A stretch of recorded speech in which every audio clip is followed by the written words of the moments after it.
आप software engineer हो क्या?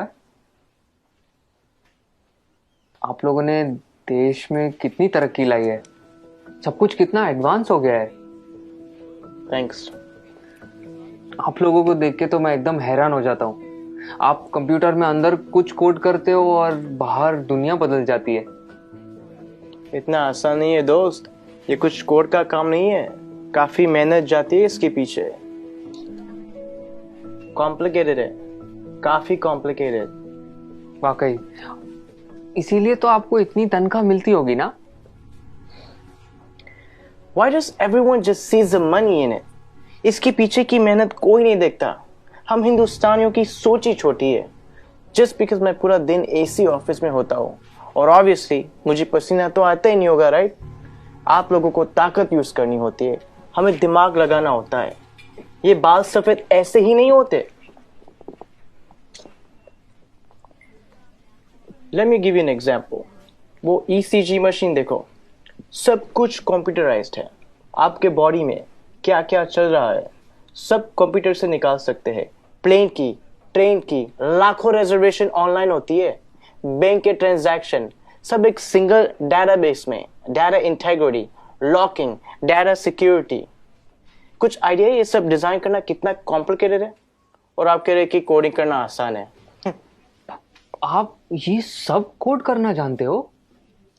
पहले करता था, अब मैं प्रोजेक्ट मैनेजर हूँ, मेरी टीम सब करती है। ओह, तो अब काम आसान हो गया होगा।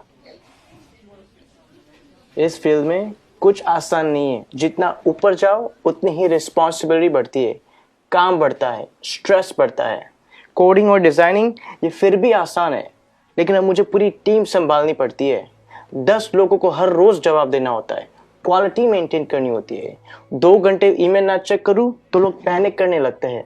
एक साइड से रिजल्ट का प्रेशर होता है और दूसरी साइड को कस्टमर को रिप्लाई करना होता है। रिक्वायरमेंट्स बदलती रहती है और यूजर्स को कुछ और चाहिए होता है, और आपका बॉस कभी सेटिस्फाई नहीं रहता है। दोस्त, शायद तुम्हें पता नहीं है टेंशन और प्रेशर साथ में हैंडल करना कैसे होता है। मुझे पता है सर, टेंशन और प्रेशर दोनों साथ में हैंडल किया है। 6 साल पहले की बात है। हम लगभग 30 लोग रात के 3 बजे पॉइंट 4875 को कैप्चर करने के लिए बढ़ रहे थे। दुश्मन ऊपर से फायरिंग कर रहा था। अगली गोली किसके नाम पे लिखी थी पता नहीं था। उजाले से पहले हमें वहां पहुंचना था। वक्त काफी कम था हमारे पास। होश तो तब आया जब अगले दिन हम चोटी पर तिरंगा लहरा रहे थे, और तब हम बचे 30 नहीं, 4 लोग थे। आप Subedar Sushant from 13 Jammu and Kashmir Rifles on duty at peak 4875 in Kargil. मुझे बताया गया है कि मेरी टर्म पूरी हो गई है और अब मुझे सॉफ्ट असाइनमेंट का ऑप्शन दिया जाएगा। पर आप ही बताइए सर, काम आसान करने के लिए कोई अपनी ड्यूटी छोड़ सकता है क्या? उस दिन हमारा एक जवान दोस्त बर्फ में जख्मी पड़ा था। उस पर दुश्मन की गोलियां चल रही थी। हम सब बंकर के पीछे छुपे हुए थे। उसे बचाना मेरा कर्तव्य था और मैं उसे बचाने जाने वाला था, मगर मेरे कप्तान ने मना किया और कहा कि तुम नहीं जाओगे। मैंने इस यूनिफॉर्म में सबसे पहली कसम ये ली थी कि देश की सुरक्षा के बाद मेरे आदमियों की सुरक्षा सर्वोपरि है। ये कह के वो खुद चले गए। उस जख्मी जवान को बचाते बचाते हमारे कप्तान शहीद हो गए। उस दिन से जब भी मैं बॉर्डर पर होता हूं, उन गोलियों की आवाज और कप्तान का आखिरी चेहरा मेरे सामने आता है। वो गोलियां शायद मेरे लिए थी।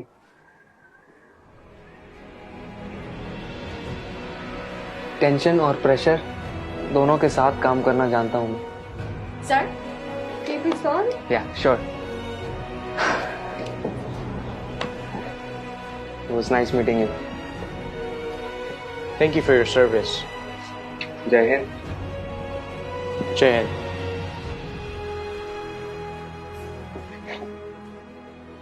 कभी खुद की जिंदगी से शिकवा होने लगे अगर, तो एक फौजी की जिंदगी के बारे में सोचना। खुद की हर मुश्किल आसान लगेगी। जो खुद की सांसें दांव पर लगाकर पूरे देश की सांसें चलाते हैं। हर वक्त जान हथेली पर होती है, फिर भी हमेशा मुस्कुराते रहते हैं, जिन्होंने डर को भी डराया है और देश के लिए जीना क्या होता है ये इन सरहद के पहरेदारों ने हमें सिखाया है। तो अगली बार जब कोई चुनौती तुमसे तुम्हारा सुख चैन छीनेगी तो एक फौजी की जिंदगी के बारे में जरूर सोचना। खुद की हर मुश्किल आसान लगेगी।